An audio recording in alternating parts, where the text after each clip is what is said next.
Hello guys, today we will talk about our next topic geometry of compound. आज हम लोग बात करने वाले हैं अपना next topic geometry of compound, जो कि प्रीवियस वीडियोस में एक बार हो चुका है। ठीक है, हम लोगों ने पहले वाले एक बार रिकॉल कराता हूँ मैंने बताया था कॉम्प्लेक्स कुछ इस तरीके के थे, दो मैंने पीछे बताया था।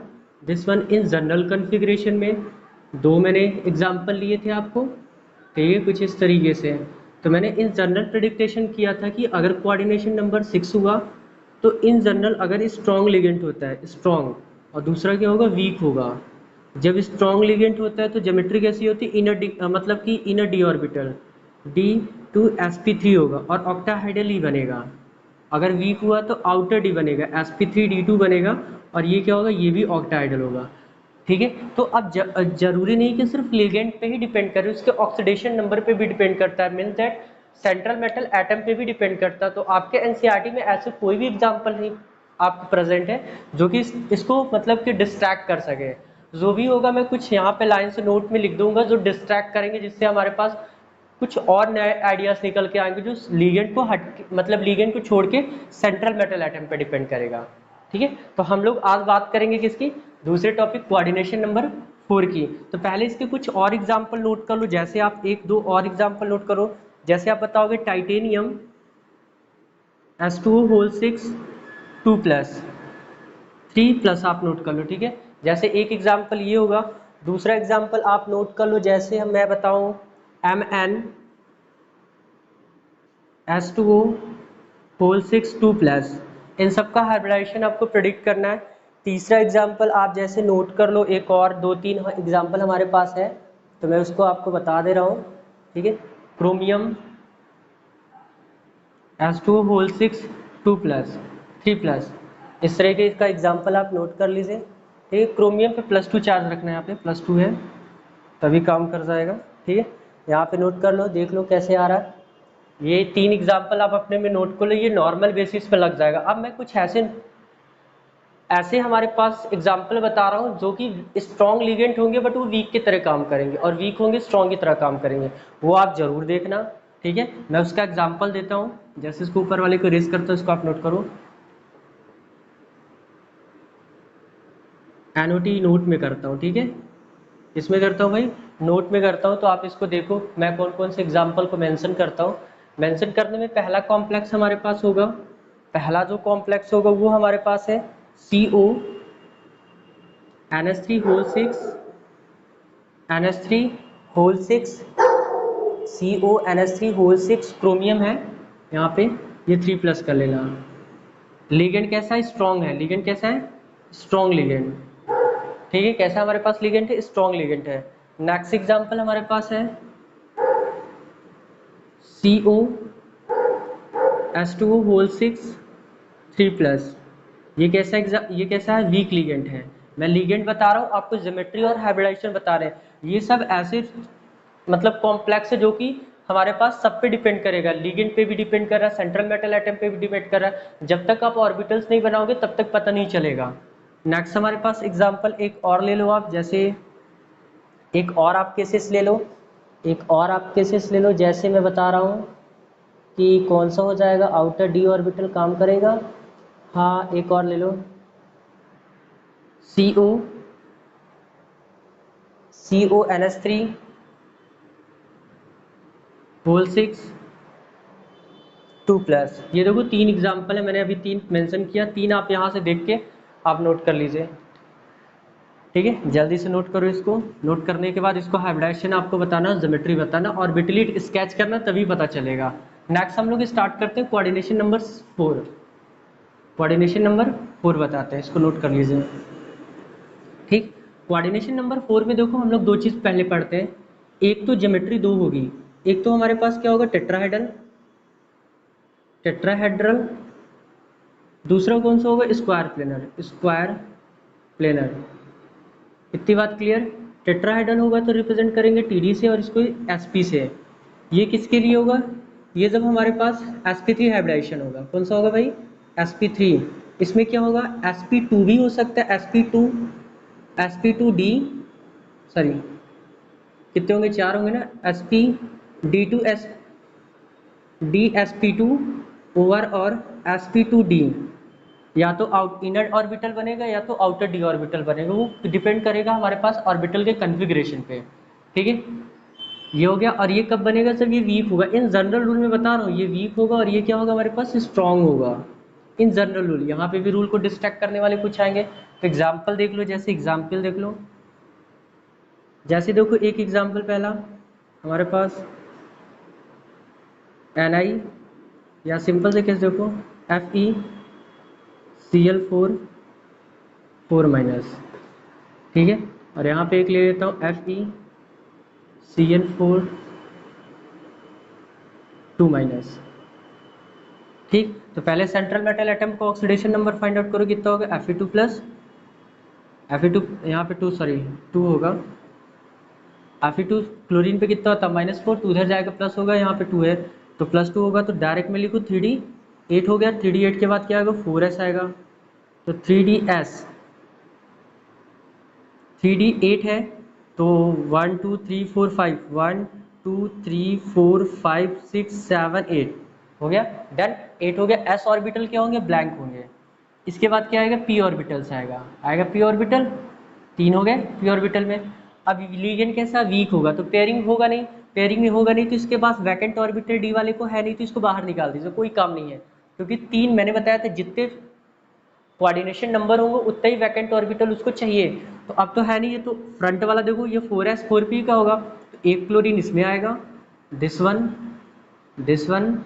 एक क्लोरीन का लोन पेयर इसमें आएगा, दिस वन। देखो तो कौन सा हाइब्रिडाइजेशन होगा? sp3।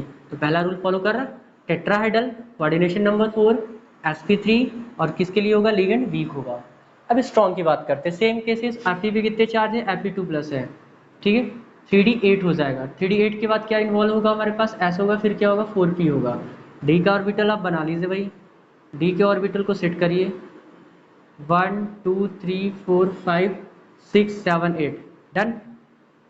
S में कितने ऑर्बिटल? 1, P में कितने ऑर्बिटल? 3। लिगेंड कैसा है? स्ट्रॉन्ग है, स्ट्रॉन्ग को पेयर अप कर देगा। आफ्टर पेयरिंग क्या होगा? दिस वन, 1 2 3 4 5 6 7 8 पेयर हो गया। ये 3D का, 4s का 1 एंड 4p का 3। डन। एक s का ब्लैंक हो गया, ब्लैंक हुआ, जैसे ही वैकेंट होगा क्या होगा हमारे पास? एक Cn इसमें आएगा, एक Cn के लोन पेयर इसमें, और 2 Cn इसमें आ जाएगा। देखो अब कौन सा हाइब्रिडाइजेशन दे रहा है? DsP2, इनर d ऑर्बिटल हो गया। बात समझ में आती है? तो कौन सा हाइब्रिडाइजेशन होगा इसमें? कौन सा ज्योमेट्री होगी? Square planar. तो आप हाइब्रिडाइजेशन के बेसिस पे ये डिसाइड कर सकते हो कि कौन सा हमारे पास ज्योमेट्री है, और उसके लिए आपको लिगेंड की क्वालिटी पता होनी चाहिए कि स्ट्रांग है या वीक है। अभी तो ये रूल को फॉलो करने वाले दिया हूँ मैं, रूल को फॉलो कर रहा तो काम हो रहा। देख लो, स्क्वायर प्लेनर तभी होगा जब हाइब्रिडाइजेशन क्या होगा हमारे पास? इन दोनों में से कोई एक होगा। तो अभी यहाँ क्या निकल रहा? DsP2 निकल रहा है, लिगेंड कैसा? स्ट्रांग है। तो इतना आप नोट करो, जल्दी से नोट करो। मैं दूसरा एग्जाम्पल देता हूँ, ठीक है? नोट करना फटाक से, इरेज करता हूँ। आप जैसे देखो कुछ एग्जाम्पल जो रूल को आप देखो, मैंने यहाँ पे बताया था क्या ये तो हो रहा है, ये वाले कौन से सर एग्जाम्पल होंगे? फंस गया मैटर। तो इस वाले का एग्जाम्पल देखना है, कोऑर्डिनेशन नंबर 4 का एग्जाम्पल देखो आप। कोऑर्डिनेशन नंबर 4 का, कोऑर्डिनेशन नंबर 4 में हमारे पास एग्जाम्पल जो मिलेंगे वो थोड़े से अजीब होंगे। जैसे जैसे Cu NH3 Cu NH3 4 4 2 plus, इसका आप मेरे को बताओगे, ठीक है? आपके अकॉर्डिंग क्या आना चाहिए? आपके अकॉर्डिंग क्या आना चाहिए? लिगेंड कैसा है? स्ट्रॉन्ग है। स्ट्रॉन्ग है तो क्या होगा? D2sp3 होगा। D2sp2 होगा या तो क्या होगा हमारे पास? sp2d होगा। इन दोनों में से कोई एक होगा। अब आप हमें बताओगे कि इन दोनों में से कौन होगा। तो इसका पहला एग्जाम्पल नोट करना। दूसरा मैं बता देता हूँ आपको, दूसरा केसेस और बता देता हूँ एक और जो हमारे पास शो करेगा। जैसे दूसरे वाले में मैं एग्जाम्पल नोट कर देता हूँ कुछ, PT NH3 whole fourth 2 plus, एक और एग्जाम्पल लिख लो। प्लेटिनम Cl4 2 माइनस, एक और एग्जाम्पल नोट कर लो, ठीक है? एंड एक और कर लो, CuCN होल फोर्थ 2 माइनस, एक और एग्जाम्पल नोट कर लो। ये भाई 4 एग्जाम्पल आपको हमको HW में बताना, देख लो ये सब आपके प्रैक्टिस के लिए, जितना प्रैक्टिस करोगे उतना शार्प होता जाएगा, पता चलता जाएगा प्रॉब्लम कहाँ पे क्रिएट हो रही है। ठीक है, तो यहाँ पे मैंने 4 बता दिया, 2 एग्जाम्पल दिए थे आपको किस तरीके से करना है, बट इन जनरल मैंने बोला कि लिगेंड पे सिर्फ डिपेंड नहीं करता, ऑक्सीडेशन नंबर पे भी डिपेंड करता है। अब देखना उसका ऑर्बिटल्स की ओवरलैपिंग कैसे वटेवर हो रही है कि नहीं हो रही। तो ये टोटल हमारे पास इस तरीके से फॉर्मूला निकल के आएगा, तो नोट करो जल्दी से इसको। नेक्स्ट हमारे पास होगा इसका, ये हमारे पास वीवीटी खत्म हुआ। अब इसमें मैग्नेटिक मोमेंट बता देता हूँ, फिर वीवीटी का लिमिटेशन में करा दूंगा, वीवीटी खत्म हो जाएगा। ठीक है, इसको नोट कर लीजिए। नेक्स्ट हमारे पास जो टॉपिक होगा वो मैग्नेटिक मोमेंट होगा। अब देखो हम लोग क्या पढ़ने वाले हैं, मैग्नेटिक मोमेंट के बारे में पढ़ने वाले। ठीक है, मैग्नेटिक मोमेंट हम लोग को क्या इन्फॉर्मेशन देता है, हम लोग को ये इन्फॉर्मेशन देता है कि उस पे उस कॉम्प्लेक्स में अनपेड इलेक्ट्रॉन्स कितने हैं, how many unpaired electrons are present on that compound. ठीक है, तो जैसे फॉर्मूला मैग्नेटिक मोमेंट निकालने का नेक्स्ट टॉपिक है मैग्नेटिक मोमेंट, मूवमेंट। ठीक है, म्यू एस से रिप्रेजेंट करेंगे जनरली, स्पिन मैग्नेटिक मोमेंट ही फाइंड आउट करते हैं, ज़्यादा ऑर्बिटल नहीं लेते हम लोग, स्पिन मैग्नेटिक मोमेंट ही फाइंड आउट करते हैं।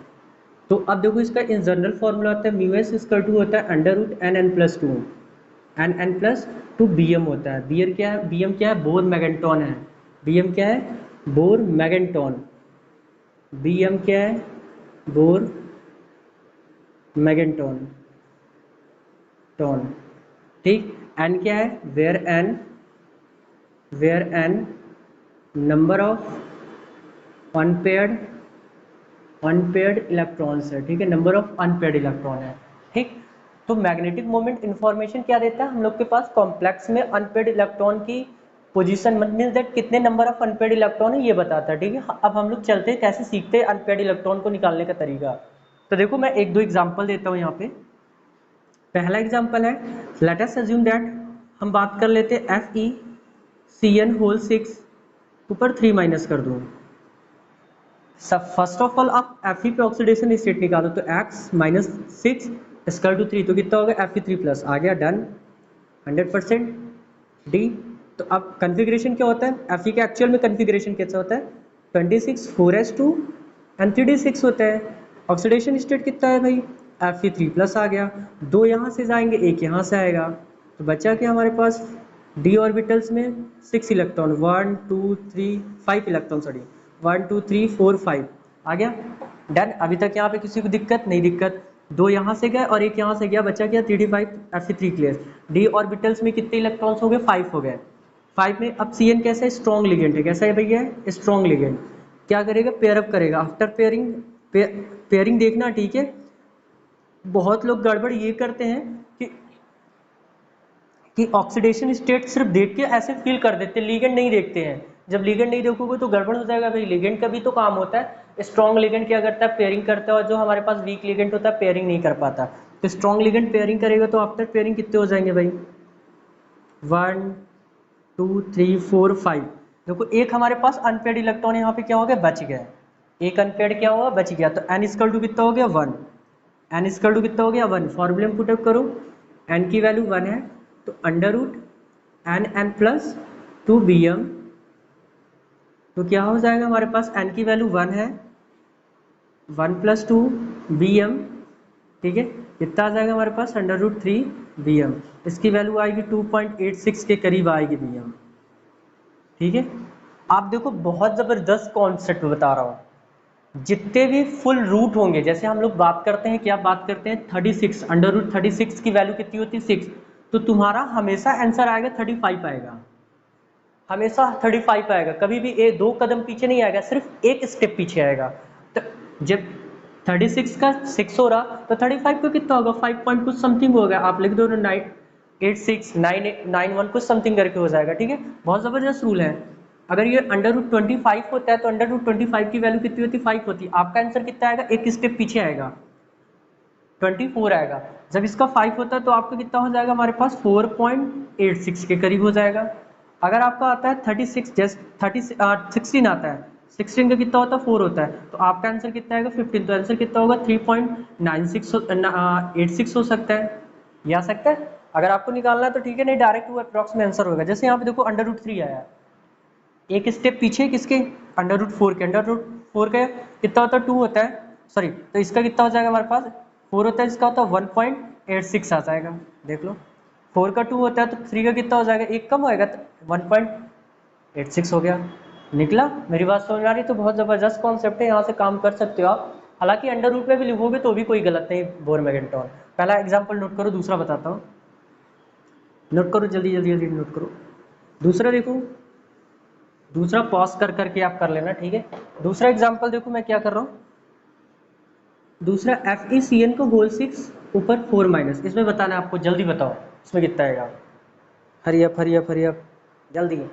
लेगेंड का ध्यान देना, तो Fe कितना आएगा, Fe2+ आ गया। Fe2+ में क्या होता है, 3d6 होता है भाई। जब 3d6 होगा, लेगेंड कैसे होंगे, स्ट्रॉन्ग 1 2 3 4 5 6 हो गया। लेकिन कहता है स्ट्रॉन्ग है तो इन दोनों को भी पेयर करेगा। आफ्टर पेयरिंग, आफ्टर पेयरिंग ये क्या हो जाएंगे हमारे पास, ब्लॉक हो जाएंगे, पूरे के पूरे फुलफिल्ड हो जाएंगे। 1 2 3 4 5 6 दो ऑर्बिटल क्या होंगे, वैकेंट हो जाएंगे। तो एन की वैल्यू कितनी हो गई, 0। एन की वैल्यू 0 हो गई तो इसका मतलब अनपेयर्ड इलेक्ट्रॉन, मैग्नेटिक मोमेंट कितना हो जाएगा, 0 हो जाएगा। जब मैग्नेटिक मोमेंट मैं 0 किसी का बोल दूं तो इसका 100% है कि क्या होगा, एन इक्वल टू क्या होगा, 0 होगा। इससे और दो इन्फॉर्मेशन मिलती है। एक पहला इन्फॉर्मेशन मिलेगा डायमैग्नेटिक पैरामैग्नेटिक। पहला कौन सा मिलेगा, डायमैग्नेटिक मैग्नेटिक, दूसरा मिलेगा पैरामैग्नेटिक पैरामैग्नेटिक, ठीक है। डाया और पैरा मिलेगा। डाया और पैरा का मीन्स जिसमें अनपेयर्ड इलेक्ट्रॉन एक भी सिंगल दिख गया, जिसमें एक भी अनपेयर्ड इलेक्ट्रॉन सिंगल दिख गया वो पैरा होगा, अदरवाइज क्या होगा, हमारे पास डाया होंगे। एक भी अनपेयर्ड सिंगल मिल गया तो अभी देखो इस सारे पेयर हैं तो किसकी तरह काम करेगा, ये डाई की तरह काम करेगा, डाया मैग्नेटिक। अब पीछे वाला किसका जो एग्जांपल बताया था, दिस वन, पीछे वाला कैसे कर रहा था, FeCN होल 6 ऊपर 3 माइनस, ठीक है। तो ये किसकी तरह काम करेगा, ये पैरा की तरह काम करेगा। अनपेयर्ड इलेक्ट्रॉन कितने थे, 1 थे। क्लियर, इन्फॉर्मेशन चल रही पता। तो इस तरीके से ये हुआ। तीसरा एग्जाम्पल देखो, नोट कर लो, तीसरा एग्जाम्पल देखो और आंसर भी देखो। इसका एग्जाम्पल देखो, एक और देख लो, one more example, MnS2 whole 6 ऊपर 2+। इसमें देखो Mn2+, केस क्या हुआ, 3d5 हो जाएगा केस, 4s का चला गया, 5 हो गया, 1 2 3 4 5 5 हो गया। लिगेंड कैसा है, वीक लिगेंड, पेयरिंग करेगा नहीं, तो n इक्वल टू कितनी होगी, 5 हो गई। वैल्यू पुटअप कर दो, कितना आएगा, √5 5 + 2 √5 × 7 कितना हो, 35। मैंने बताया था ना 36 के एक स्टेप पीछे आएगा, आंसर कितना हो जाएगा भाई, 36 का 6 होता है तो 5.86 के करीब BM आ गया। देख लो आ गया, नोट कर लीजिए। तो ये हमारे पास इस तरीके से आप किसी का मैग्नेटिक मोमेंट आप निकाल सकते हो। एक NCERT का क्वेश्चन बता रहा हूँ, इसको नोट करो। एक NCERT का 9.3 एग्जाम्पलर हमारे पास है, 9 पॉइंट कौन सा, 9.7 है एग्जाम्पलर, एग्जाम्पलर 9.7 है। 9.7 में ये बोलता है एक कॉम्प्लेक्स हमारे पास है MnBrO4 2- है, इसका मैग्नेटिक मोमेंट दिया हुआ है BM में, कितना है 5.98 μs है, मैग्नेटिक मोमेंट है BM। आपको इसका ज्योमेट्री प्रिडिक्ट करना है, जियोमेट्री, तो वैसे भी आप देख के अभी बता सकते हो, बट इसका मतलब है 5.96 है तो 100% इसमें अनपेयर्ड इलेक्ट्रॉन्स होंगे, तभी ये दे रहा वैल्यू म्यूएस की, अदरवाइज म्यूएस की वैल्यू 0 बताती है। तो देखो हमने सिंपल सा केस बताया था, आप ऐसे ही बता सकते हो। कोऑर्डिनेशन नंबर कितना है, 4 है। कोऑर्डिनेशन नंबर 4 में लीगेंड कैसा है, वीक लीगेंड है। जब वीक लीगेंड होगा तो कौन सा हाइब्रिडाइजेशन होगा, sp3 होगा, और जब ये sp3 होगा तो कौन सा होगा हमारे पास, टेट्राहेड्रल शो करेगा। क्लियर, ऑर्बिटली आप देख लेना, अनपेयर्ड इलेक्ट्रॉन Mn2+ केस आएगा। Mn2+ में अभी केस बताया था 3d5 होगा, 3d5 होने का मतलब 1 2 3 4 5, तो अनपेयर्ड एन की वैल्यू कितनी होगी, 5 हो जाएगी। देखो 5.96 आया, मैंने अप्रॉक्स बताया था कि अगर √35 आना चाहिए, तो 35 के कितना 5.96 लिख रहा, ठीक है, चल जाएगा केसेस, आप √में ही छोड़ देना। तो ऐसे आप प्रेडिक्ट ज्योमेट्री भी क्या कर सकते हो, प्रेडिक्ट कर सकते हो। तो हमने इसकी बेसिस पे हम लोग ज्योमेट्री क्या कर सके, प्रेडिक्ट कर। पहले हमने मैग्नेटिक मोमेंट के हेल्प से अनपेयर्ड इलेक्ट्रॉन फाइंड आउट किया, और अनपेयर्ड जब था तो उसके बारे में लिगेंड पता चल गया। अनपेयर्ड इसके बेसिस पे पता चल गया कि इतने लिगेंड होंगे, एन की वैल्यू 5 होगी अनपेयर्ड, तभी हमारे पास इसका मैग्नेटिक मोमेंट होगा। इसका मतलब अनपेयर्ड है तो इसका मतलब ये पेयर नहीं कर पाया, तो लिगेंड कैसा हमारे पास है, वीक है। तो हमारे पास बी आर कैसे काम कर रहा है, वीक और इस तरीके से ही होगा। ठीक है, नेक्स्ट ये मैग्नेटिक मोमेंट हो गया। नेक्स्ट हम लोग पढ़ते हैं क्या, लिमिटेशन ऑफ विविटी, क्या क्या उन्होंने प्रेडिक्शन नहीं किया था। ठीक है, इसको जल्दी से आप नोट करो।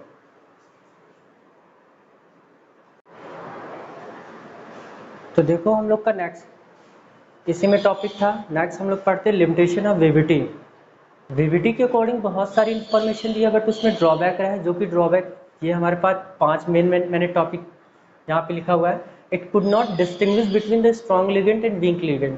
पहला उनका ड्रॉबैक था कि उन्होंने स्ट्रॉन्ग लिगेंड और वीक लिगेंड के बीच डिस्टिंग्विश नहीं किया था। ठीक है, कि ये इस पे कहाँ कहाँ पे रोल उसका हो सकता है या नहीं हो सकता है।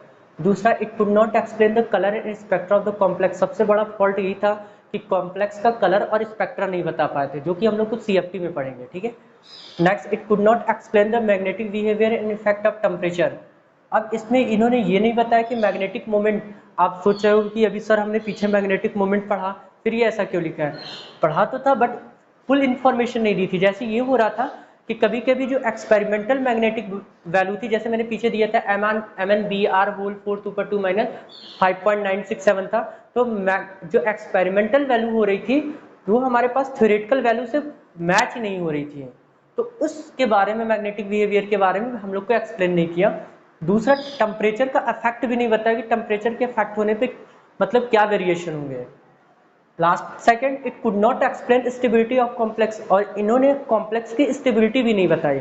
हम लोग कॉम्प्लेक्स की स्टेबिलिटी दो तरीके से बताते हैं, एक थर्मोडायनेमिक स्टेबिलिटी होता है, दूसरा क्या होता है, काइनेटिक स्टेबिलिटी होता है। तो आपके पास यहाँ पे एनसीईआरटी क्लास में यही दोनों टॉपिक होंगे, स्टेबिलिटी भी आइडेंटिटी। तो इन्होंने इन दोनों टाइप की भी स्टेबिलिटी आइडेंटिफाई नहीं की। लास्ट है, it could not explain octahedral complex like this one. तो कुछ ऑक्टाहेड्रल कॉम्प्लेक्स जो बहुत कॉम्प्लिकेटेड है उनको भी एक्सप्लेन नहीं कर पाया, जैसे CuH2O को होल 6 2+। मैंने आई होप कि पीछे शायद दिया होगा, आई थिंक CrH2O होल 6 2+ और COH2O होल 6 3+। ये सबसे इंपॉर्टेंट यहाँ पे है भाई, ये भी इंपॉर्टेंट है सारा। तो ये सब एनसीईआरटी में देखो है नहीं, आउट ऑफ एनसीईआरटी ये सब है, ये सब आपको एनसीईआरटी में नहीं मिलेगा। ठीक, तो इन सबको भी नहीं बता पाए। तो कुछ हमारे पास टेट्राहाइड्रल के केसेस भी थे। टेट्राहाइड्रल के केस में उन्होंने कौन सा नहीं बताया था, इसकी ज्योमेट्री नहीं प्रेडिक्ट कर पाई थी, इसको भी क्लियरेंस नहीं बता पाया था। टेट्राहाइड्रल में Cu को 2+ के केस को भी नहीं बता पाया था। ठीक, तो ये हमारे पास 5 टाइप्स है। आई होप कि आप लोगों को समझ में आ रहा होगा। ठीक है, इसको नोट कर लो। अगर आपको कोई दिक्कत होता है तो मेरे कमेंट सेक्शन में ज़रूर बताएं, तो पर्सनली व्हाट्सअप कर सकते हैं। ठीक है, तो अब इसके बाद हम लोग पढ़ेंगे क्या, crystal field theory. So thank you for watching this video.